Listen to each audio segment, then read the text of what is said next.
Well, thanks for your patience, everyone. We are delighted to see so many people here, and we're excited to share with you how it is possible to purchase an electric vehicle on a limited budget. So let's get started. I'd like to, first of all, introduce our facilitators. Next slide, please.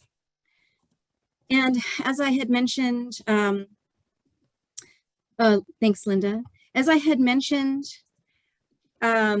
my name is Ariane Erickson. You can't see me because we're having some technical difficulties, but there's my photo.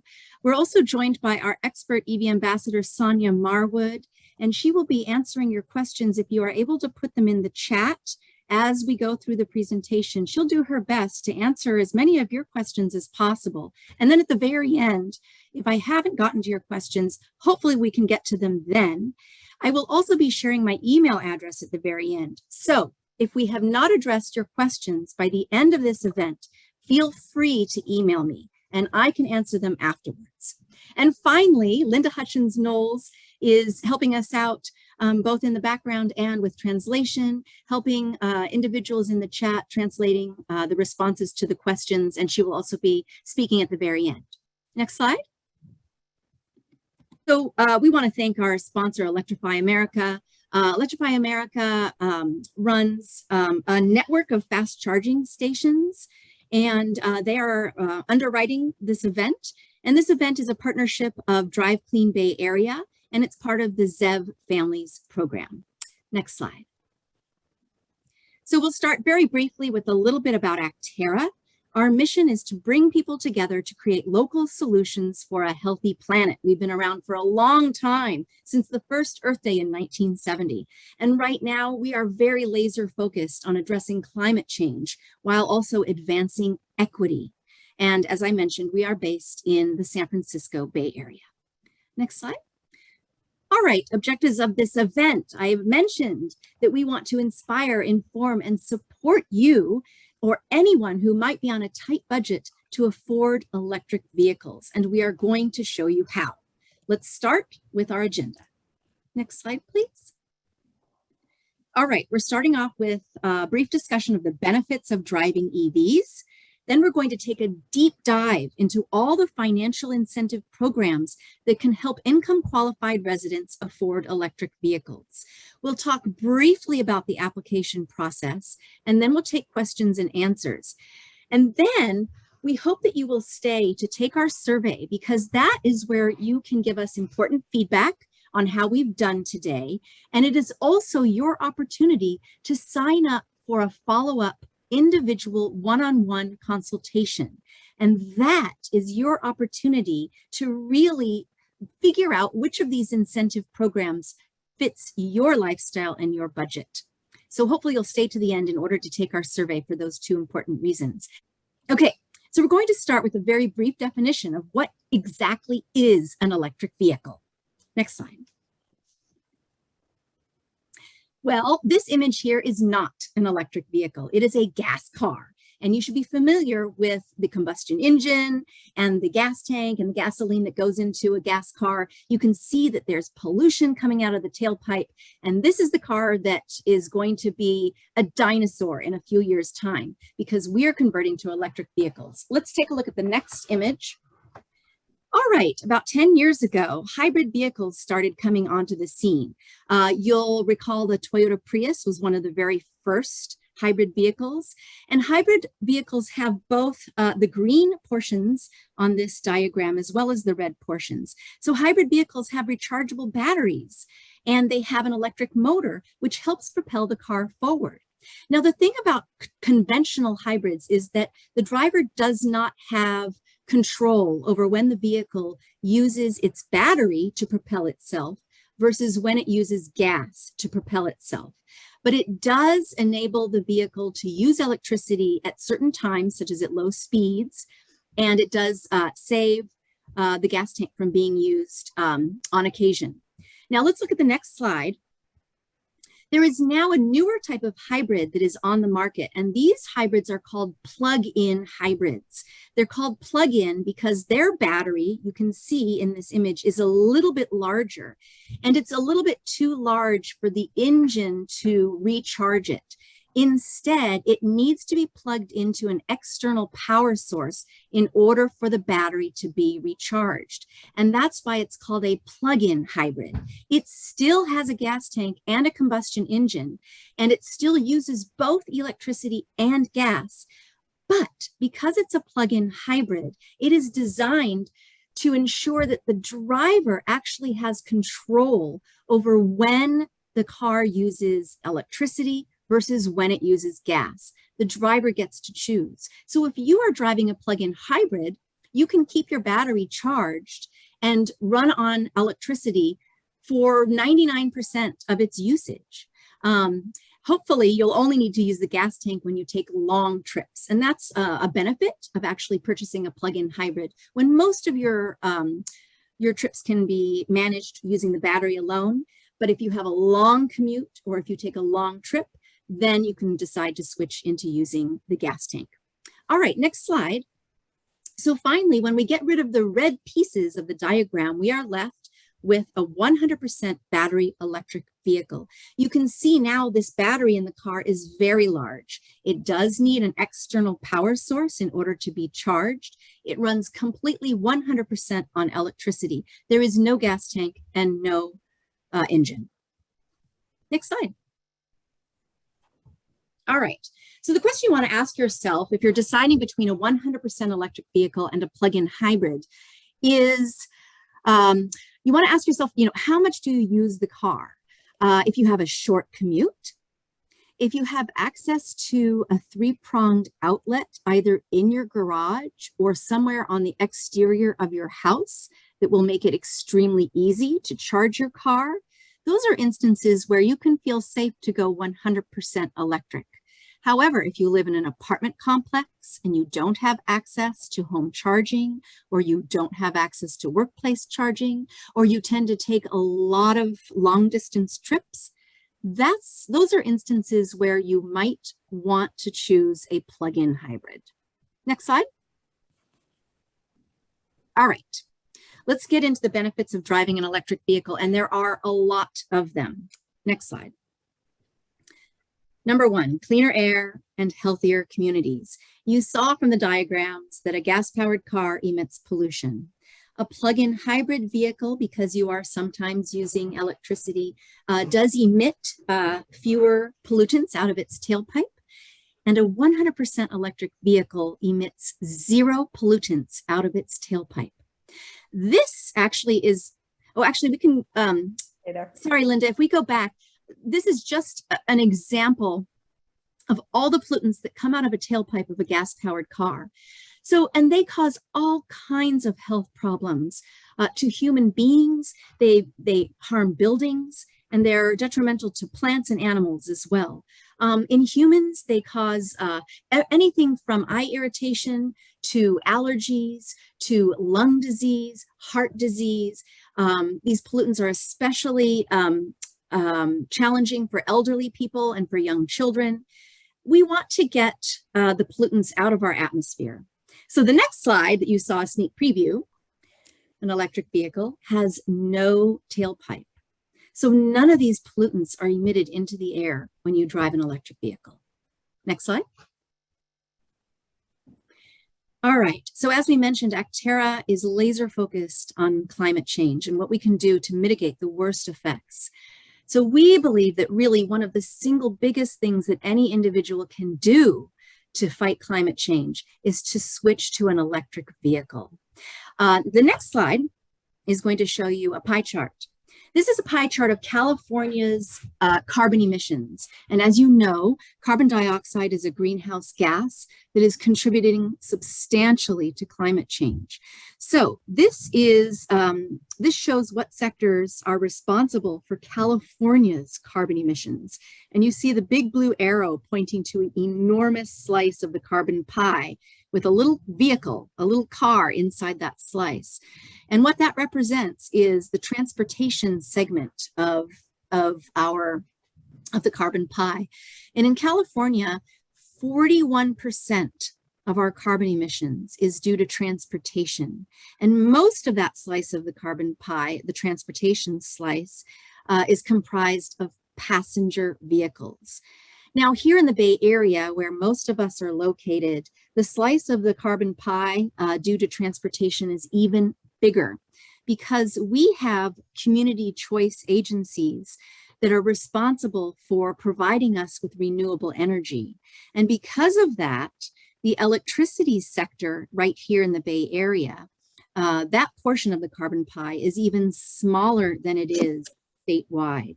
And that makes the transportation sector even larger. So here in the Bay Area, in the various Bay Area counties, the transportation section of the carbon pie is upwards of 60 to 65%. Next slide. Well, it goes without saying what climate change is doing. It's wreaking havoc here in California and around the world. This Los Angeles Times article was from exactly a year ago when we had the devastating fires. We had the heat wave. We had the day when the sky turned orange. All of the fires and the climate, the prevalence of fires in California has been made worse by climate change. So we really do feel as though clean mobility is an answer to help mitigating climate change. Next slide. I love this slide. This is a slide of the Bay Area on a beautiful clear sky, blue sky day. And just imagine if everybody switched to electric vehicles, we could have clean air and blue skies on a daily basis, and we wouldn't have spare the air days. We wouldn't have smog alerts. We wouldn't have all the incidences of asthma and lung disease and heart disease. We could greatly reduce the burden on humans, buildings, plants, and animals. So this is what we strive for. Next slide. All right, so let's talk about some cost savings and other perks of driving an electric vehicle. Next slide. Electricity costs less than gas. In fact, over the lifetime of a vehicle, or actually, sorry, this is per year savings. I believe this is University of Michigan did a study, and they concluded that an EV driver saves on average about $830 per year in fuel savings. So you can imagine that that really adds up over the lifetime of a vehicle. Now, some of you may have seen an article in USA Today that just came out this morning, and they were refuting this fact, but there were definitely some issues with the findings of their study. And I'm happy to discuss those afterwards for anybody that wants to get into further details about how electricity is definitely cheaper than gas, especially if you predominantly charge your vehicle at home. And I should say that most drivers that live in a single family residence, they do charge their vehicle at home about 80% of the time. And we'll talk about charging options in a little bit. Next slide. All right, in addition to costing less to fuel, electric vehicles have 10 times fewer moving pieces underneath the hood than gas-powered cars. So they are very, very simple underneath the hood. They don't have any of the parts that are listed on this slide. So you don't have to, because they don't have engines, you don't have to get regular oil changes. You don't have to get any oil changes. You don't have to get biannual smog checks. You don't have to have your timing belts checked because there are no timing belts. There's no spark plugs. There's no transmission fluid. There's no transmission. There's no, I don't even know what those things are in the bottom right-hand corner, but electric vehicles don't have them. I think it's a catalytic converter and something else. So as I said, so all of these parts, if you don't have them in your car, they don't break down and you don't have to have them maintained. So the next slide shows, this is a slide of finding from Consumer Reports. Over the lifespan of your vehicle, if you own an electric vehicle, you'll probably spend approximately $4,600 on maintenance over the lifetime of the car, versus if you own a gas vehicle, you will likely spend twice as much. Next slide. All right, so here's some other perks. These are other monetary savings of driving an electric vehicle. These are 3 of our 4 bridges here in the Bay Area. And if you drive an electric vehicle and if you get a carpool pass, which is a sticker that we'll talk about in just a moment, and if you drive across any of these 3 bridges during rush hour, you will pay half or less than half of what everybody else is paying.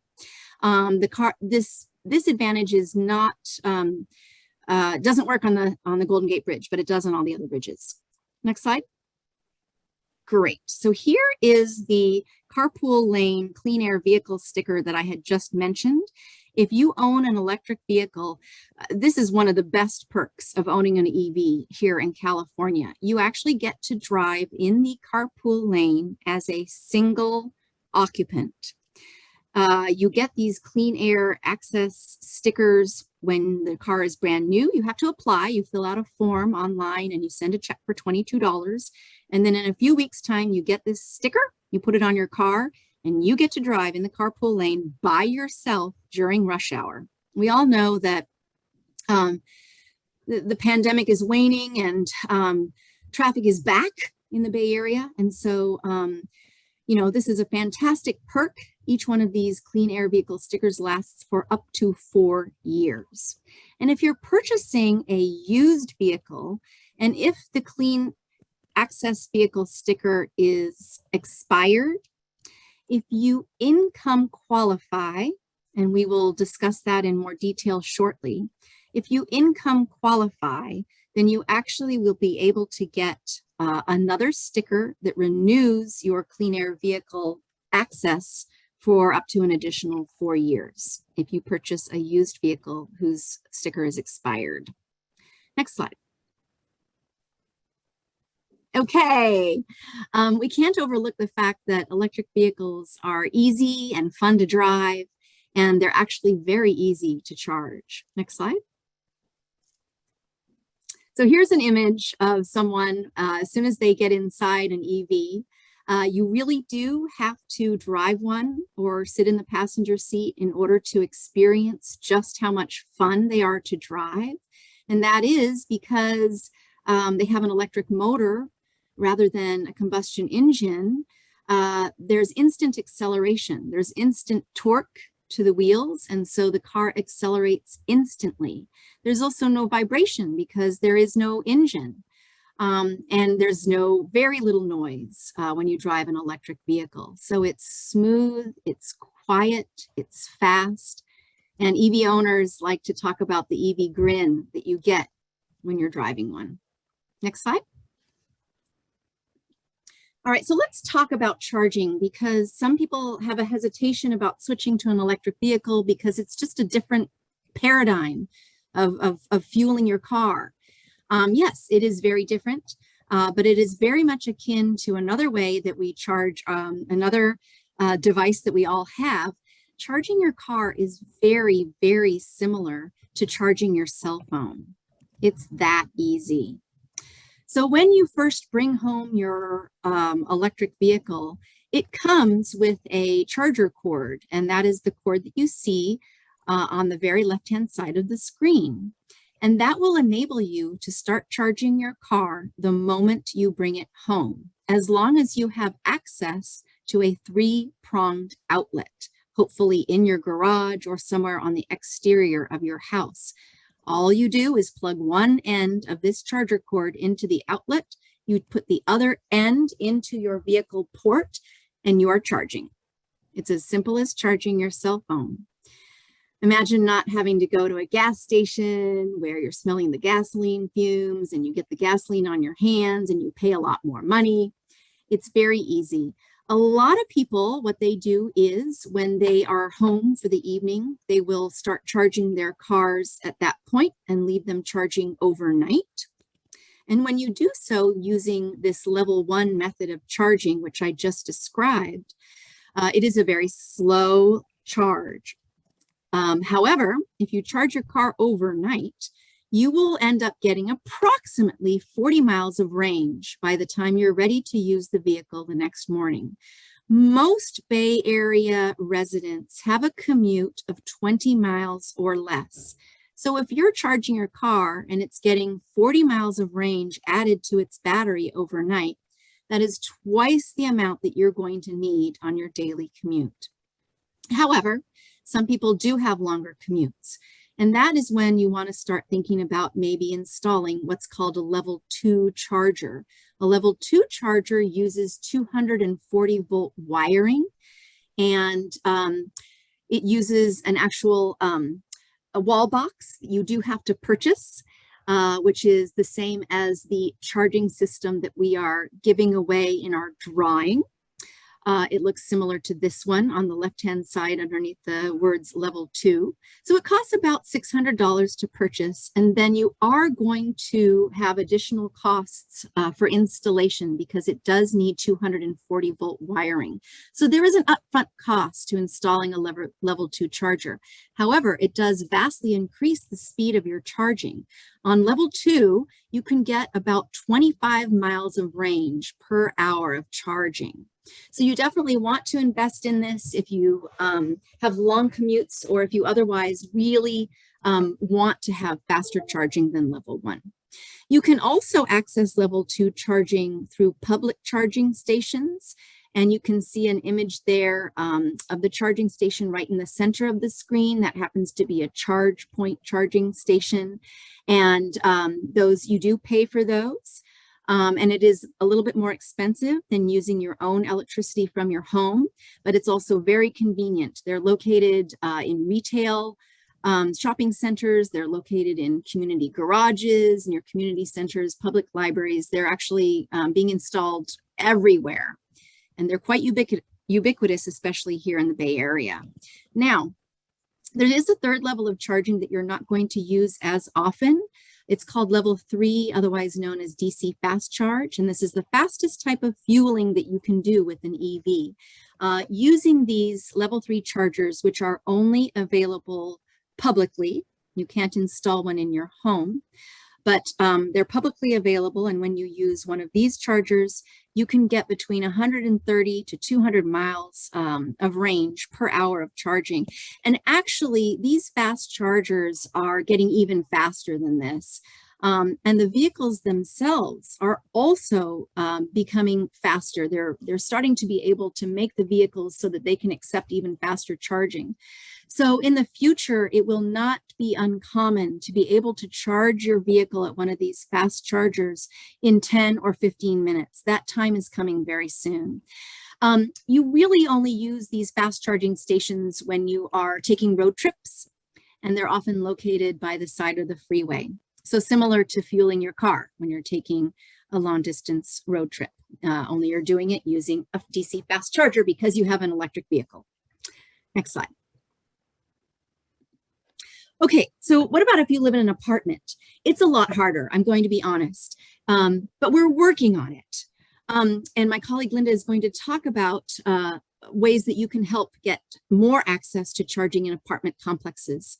For now, not many apartments have charging stations installed. If you do have one installed, you're very lucky and take advantage of it. But here are some options that are starting to come onto the market. On the left-hand side, you see two illustrations of what's called smart outlets. And these can be installed by your landlord, and they run on 120 volt wiring.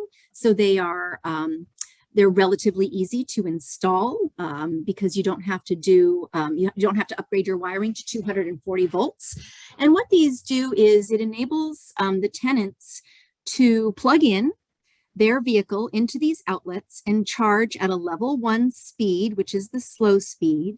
But it also enables the landlord to identify who's charging and to charge each individual EV owner for the exact amount of electricity they're using. On the right-hand side, there's a new company that is providing a service called mobile charging, where they bring the charging station to you. So it's a mobile charging station and you subscribe to their service. They're relatively new, they're not located everywhere, but they are located in San Francisco Bay Area. So I don't know anyone who has used this service. As I mentioned, they are a startup, but their service does look promising. The model does look promising. If anybody subscribes to their service, we would love to hear about your experience and whether it makes owning an EV in an apartment viable. Next slide. All right, so this is a little public service announcement about when you should charge your electric vehicle. So basically, there are different prices for different times when you use electricity. And you can see on this image here that the peak pricing of electricity is from 4 p.m. to 9 p.m. So you want to avoid charging your vehicle between those hours. The best time and the less expensive time to power your EV is between 9 p.m. at night, overnight, and in the morning. In fact, all the way until 4 p.m. So one of the reasons that, that peak pricing takes place between 4 and 9 p.m. is because this is when some of the, oops. Sorry about that. That's okay. This is when a lot of the solar energy, when the sun is starting to go down. And so utilities might, and this is also when demand is higher because people are coming home from work and they're all turning on their lights and turning on their appliances. And so demand goes up while renewable energy from the sun is starting to decline. And therefore utilities have to turn on what's called peaker plants, which are gas powered plants. And we don't want to do that. We really want to rely on renewable energy. And so this is all to avoid this time from 4 to 9 p.m. to help even out the demand on our grid and keep it as clean as possible. Next slide, please. Okay, this is where we get into the fun stuff. This is how we can afford an EV, how we can make it more affordable. Let's take the next slide. So we're going to talk now about credits and rebates for new electric vehicles. So these credits and rebates only apply to the purchase of new electric vehicles. Next slide. All right. Some of you might be aware of the federal tax credit. This is an amazing credit that basically takes up to $7,500 off your taxes the year after you purchase your electric vehicle. So if you go out and purchase an EV tomorrow, a 100% EV, when it comes time to do your taxes next April, you can claim this $7,500 tax credit. So you do have to put forth the money up front and you're not going to get it back until the following year. So that's something that you want to consider when you're thinking about whether or not to purchase a new car and claim this tax credit. The other caveat to claiming the tax credit is that you have to pay at least $7,500 worth of taxes in order to get the credit. So if you are fortunate enough to not have to pay taxes or to pay very low amount of taxes, you're only going to claim the amount of the federal tax credit that brings your tax burden down to zero. Next slide. All right, let's talk about the California rebate. This is actually a rebate that you get fairly soon after you purchase your new vehicle. And there's two different levels. You can get $2,000 off your car if you purchase 100% electric. If you purchase a plug-in hybrid, you get $1,000 off. There is no rebate if you purchase just a conventional hybrid that doesn't need to be plugged in. Now, something to know about this California rebate is that it is not well funded this year. And so they are going to be restricting eligibility sometime in the coming months. For now, the California rebate is open, it's taking applications, and these are the amounts that they are giving. But we anticipate that sometime in the new year, the eligibility is going to be much more strict. However, next slide, please. If you income qualify, and I'll explain what that means in a moment. If you income qualify, you actually can get an additional $2,500 California rebate. So you could get up to $4,500 rebate if you income qualify. And you can find out if you income qualify by meeting these thresholds on the chart on the right. So if you are a single individual, and your adjusted gross income is less than $51,520, you actually income qualify for the additional California rebate. So this chart we're going to be showing you again because it's going to enable you to qualify for some additional rebates and grants as we go on through the slides. Next slide. All right, the California Clean Fuel Reward. This is a relatively new perk. This is a point of sale reward, which means when you're purchasing your new car, you tell the dealer that you want this reward and they take it off the price of the car. Currently, and for the next 6 days, you can get between $800 and $1,500 off the price of your car if you are a California resident. Unfortunately, they are lowering the amount of this clean fuel reward on November 1st. It's going to be cut in half. So you're only going to get up to $750. So you have a few days. If you are really eager to get an EV right away, you'll get a bigger reward if you purchase your car within the next week. There is a range of the reward, and that is based on the size of the battery. So typically, if you're purchasing a plug-in hybrid, you're going to get the lower amount of the reward. And if you're purchasing a 100% electric, you're going to get the full amount. Next slide. All right, we're going to show a very brief example of purchasing a new electric vehicle. This is a Nissan Leaf. It has a 150-mile range. The MSRP is $38,380. So if you purchase the car tomorrow, you'll be able to take your federal tax credit next year and you'll get back $7,500. You'll get, at the point of sale, you'll get the clean fuel reward of $1,500. And I neglected to put in the California rebate, which would be an additional $2,000. The reason I neglected to put it in there is that the California rebate was on a wait list for a long time, but they recently reopened, and so it's back. And so you would get an additional $2,000 off the price of this car, bringing the final price down to $27,380. That's a nice savings, over $10,000 savings. Next slide. Okay. Let's talk about special grants, AKA free money for new or used EVs. Next slide. All right, this is the big one. It's called Clean Cars for All, and it's a program of the Bay Area Air Quality Management District. It's a very, very wonderful grant, but there are some stipulations in terms of whether or not you will qualify for it. First of all, you need to live in what the Air District calls an environmentally disadvantaged community. What you'll want to do is go on to the Clean Cars for All website, and on their front page, they have a list of zip codes that are considered environmentally disadvantaged. These are communities that really face a disproportionate share of our area's pollution burden. And so this grant is limited to individuals who live in those specific zip codes. You also have to own a working vehicle that is model 2005 or older. And you're going to have to be willing to trade in this vehicle so that they scrap it and take it off the road in order to get this grant to purchase a clean vehicle. Next slide. All right, so we showed this chart before. It is the same numbers of the previous chart. And if your household income falls within these levels and you meet the other eligibility requirements, you can apply for a Clean Cars for All grant. And let's talk about the amounts because they're very generous. Next slide. All right, there is a range again, and the range is based upon your income level and the type of car that you purchase. So the income level is a 3-tiered system.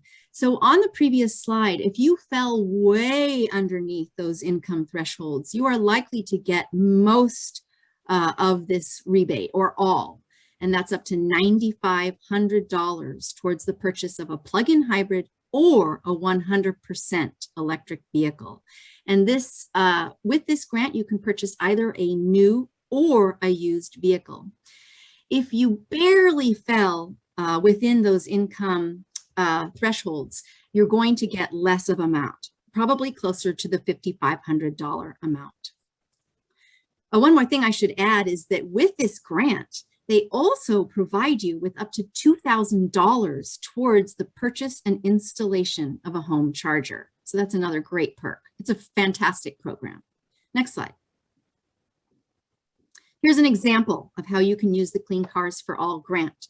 This is by purchasing a 2017 Chevy Volt, which is a plug-in hybrid. They don't make them anymore. You can only purchase them used. So here is an example from Rose Motor Cars in Hayward. They specialize in selling electric vehicles. And recently, this car was available for about $16,000. If you qualify for the Clean Cars for All grant, you turn in your old vehicle, you get $9,500 towards the purchase of this car, and it ends up costing you only $6,500. And this is a $40,000 car when purchased new. Next slide. All right, we're going to move on to the next grant program. It's called the Clean Vehicle Assistance Program. Now, it's a little tricky because there's actually two programs, and we call them sister programs because they provide you with the same grant and they have the same eligibility requirements. The Clean Vehicle Assistance Program is available to all California residents. The sister program, called the Driving Clean Assistance Program, is only available to Bay Area residents. That's the only difference between these two programs. Now, the caveat is that currently the Clean Vehicle Assistance Program is not accepting applications. They might open it up again in the future, but for now it is closed. Therefore, if you live in the Bay Area, you can still qualify for the Driving Clean Assistance Program. If you look at the chart, it's the same chart. So your income must fall within these thresholds. Next slide. Let's talk about the rebates that they're going, or the grant, I should say. It's a grant. You do not have to pay this back. If you go through one of these programs, you can get between $4,500 and $5,000 to purchase either a new or a used 100% electric or plug-in hybrid vehicle. And the beauty of this program is that you can also purchase what we're calling the conventional hybrids. You could also purchase a Toyota Prius. They'll give you less money, but that is an option with this program. Next slide. All right, here's a quick example of a car that you could purchase using the Clean Vehicle Assistance Program grant. This vehicle here is a 2017 Ford Fusion Energy plug-in hybrid. Again, it's a plug-in hybrid. It was for sale at a dealer called Green Light Auto Wholesale, and they are located in Daly City, and they also specialize in used electric vehicles. As you can see, the original price was $13,900. With the grant, it takes off $5,000, and you pay after the grant less than $9,000. Next slide. Actually, before I talk about this, I should say that the Clean Vehicle Assistance Program also gives you up to $2,000 towards the purchase and installation of a home charger. So it's another great perk. Now, you cannot combine both of these two programs. You either go with the Clean Cars for All program if you have a vehicle that is 2005 model year or older, and if you live in a disadvantaged community, or you go with the Clean Vehicle Assistance Program. You cannot combine them. And for either of these programs, you do have to meet the income eligibility thresholds. Next slide. All right, we're going to talk quickly about two county-specific rebate programs. Next slide. All right, the first one, for those of you who are San Mateo County residents, is a program by Peninsula Clean Energy. You do have to live in San Mateo County, and your income does have to fall within these levels. Let's see what you get for it. Next slide, please. Great. So there's two columns here. On the left-hand side, if you income qualify, so if your income is below the thresholds, you can get up to $3,700 for a used plug-in hybrid, or up to $4,000 for a used 100% electric vehicle. These grants are not available for new purchases. You can only purchase used. However, Peninsula Clean Energy recently widened this program to enable even non-income qualifying individuals to get a grant towards the purchase of a used EV. So any San Mateo County resident, regardless of income, can apply for this grant, and they will get $700 towards a used plug-in hybrid or $1,000 towards a used 100% EV. Next slide. All right, here's an example. I love this example because it takes the price of the car down to $5,000. And I love this electric vehicle. It's a 2017 Kia Soul. I used to own one. It's a fantastic car. It doesn't have a great range. It only has a 93-mile range, but it is absolutely a brilliant car to get yourself around town, especially if you have another vehicle in the home. This original sales price was $16,235.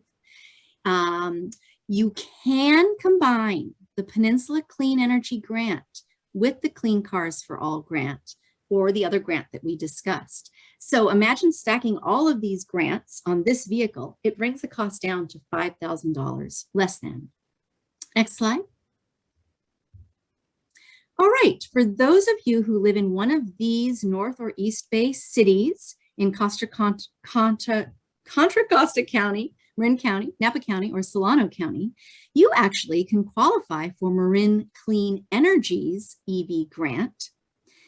Now, I'll just leave the slide up here just for another second here to see if you are able to find your city in order to qualify for the Marin Clean Energy grant. All right, next slide. The Marin Clean Energy grant is actually only good for new electric vehicles, and you do have to income qualify. Again, it's the same chart that we've shown you in the previous slides. If you income qualify and you live in one of those cities, next slide, Marin Clean Energy will give you $3,500 towards a new 100% electric or plug-in hybrid. And you can stack this grant with the federal tax credit and the California rebate and the clean fuel reward that we discussed at the beginning of the slideshow. Next slide, please.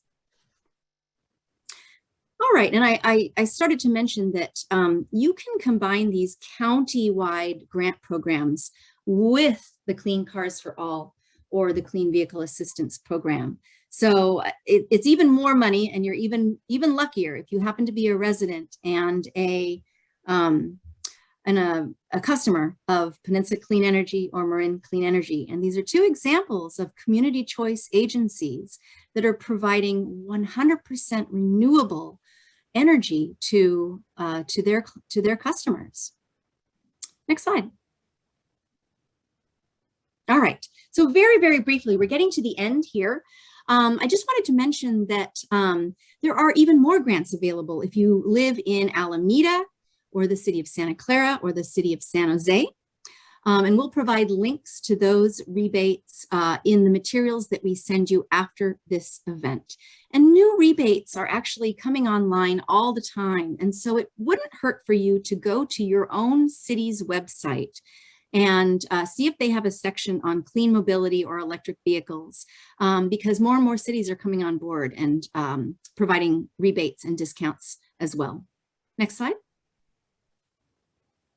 Great. Well, we're almost at the end. So I wanted to quickly talk about e-bikes. So e-bikes are also kind of taking the country by storm. An e-bike is a bicycle that you can pedal just like a regular bike, but it also actually has an electric motor in it. And so whenever you want, you can actually turn up the motor, and it can provide, it can propel the bike for you. It makes it a lot easier to ride your bike long distances or up hills. It really provides all the power that you need to take you to suffice for your daily commute if you have a commute that's 10 miles or less. The Clean Cars for All program and 511 Contra Costa County both provide grants towards purchasing an e-bike. So for Clean Cars for All, that's the one where you have to turn in your 2005 or older vehicle. If you choose not to get an EV, you could actually choose to get an e-bike. And with the money that's left, because e-bikes usually won't cost up to $7,500, but the money that's left, you can actually use to get, to put towards a public transportation pass. I can't remember the name of it. There's some kind of card, Clipper card. That's what it is. Okay, and then 511 is a program run out of Contra Costa County, and it provides between $150 and $300 towards your purchase of an e-bike. Next slide. Okay, we want to talk briefly about the timeline. So you are going to have to be patient if you are applying for one of the grants because there's a lot of applicants and they have to process your application and they have to confirm your eligibility. And so we thought we'd put up this timeline to basically tell you kind of how fast or how slow things will go if you decide to take advantage of these programs.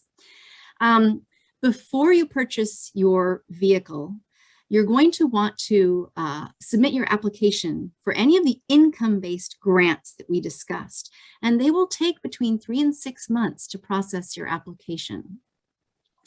At the point of sale, you can actually get the California Clean Fuel Reward. That's a point of sale discount.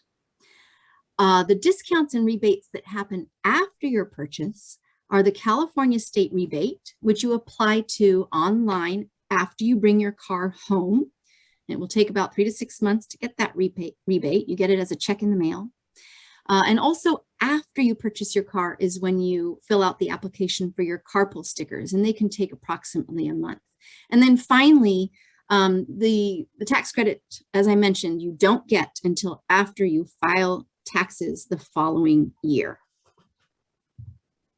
Okay, next slide.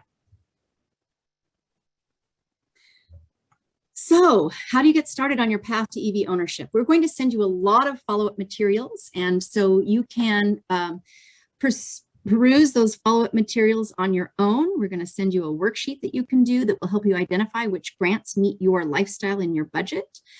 Or if you income qualify, you can actually request a free one-on-one consultation with us, with Actera, and that's where we will help you identify which rebate and grant programs you qualify for. And we will actually help give you an action plan of the steps that you need to take to obtain your grants.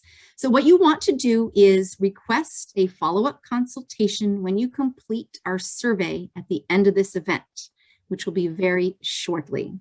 Next slide. Can I just add, oh, sorry, Becca.